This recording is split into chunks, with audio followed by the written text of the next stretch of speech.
নমস্কার বন্ধুরা, সীমা লক্ষ্মী রান্নাঘরে আপনাদের স্বাগত। আজকে আমরা শসা দিয়ে চিংড়ি মাছ দিয়ে রান্না করা রেসিপি আপনাদের দেখাবো। ফুল ভিডিওটা দেখতে থাকুন আমরা কীরকম করে বানাই।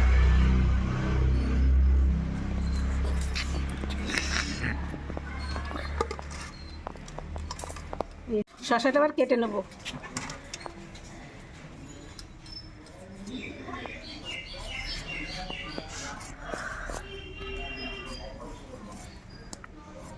বেশি বেশি ফেলছি না, পাতলা করে ফেলো।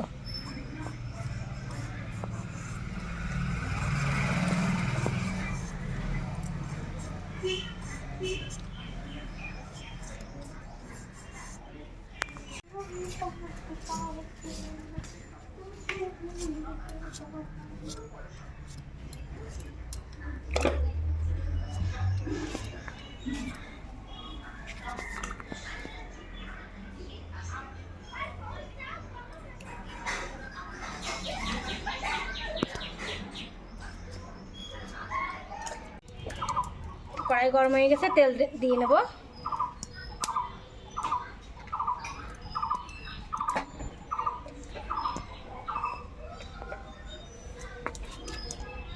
হাফ চামচ হলুদ, হাফ চামচ লবণ,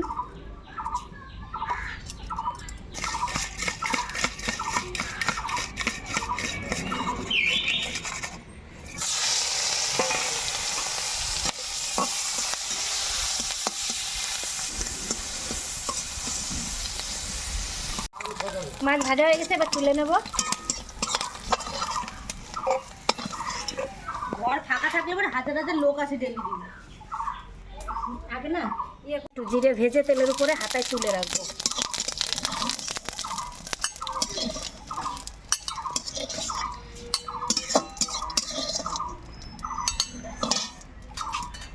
এবার কড়াইতে তেল দেব।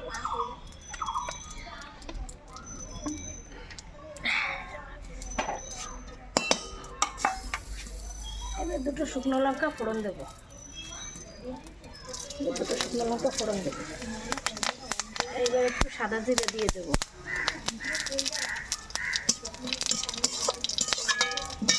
এবার শসাগুলো দিয়ে দেবো। চামচ হলুদ,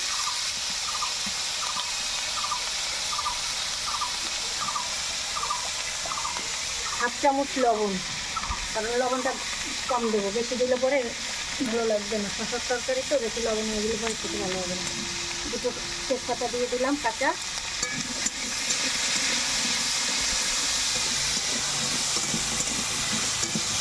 সামান্য একটু জল দিয়ে ঢেকে দেবো।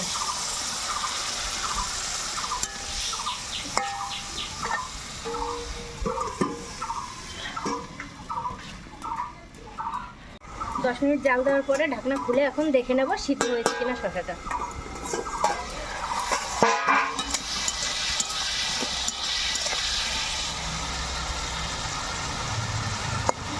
হয়েছে, আর একটু হবে, তাহলে আরেকটু ভিজে দিই না। একটু এবার ভাজা ভাজা হয়ে গেছে, একটু ঝোল ঝোল রাখবো, তো একটু জল দিই।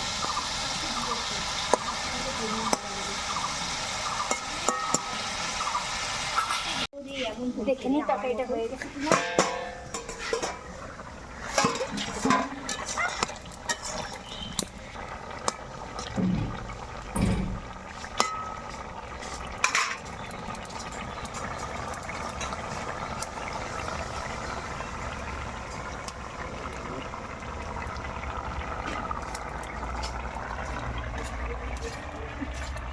সামান্য একটু মিষ্টি দেবো।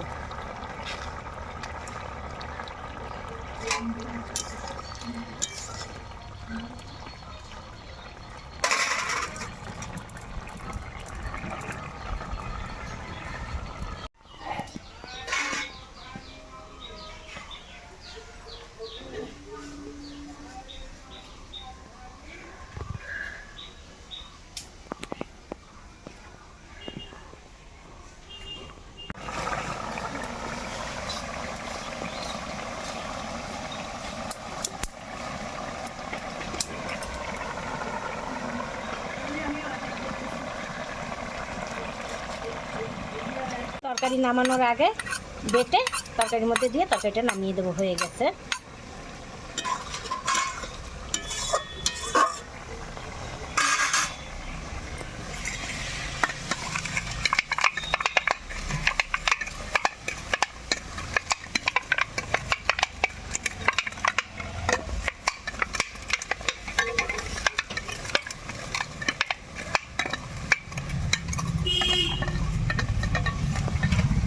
চিংড়ি মাছ দিয়ে শসার তরকারি হয়ে গেছে, এবার তরকারি নামিয়ে নেব।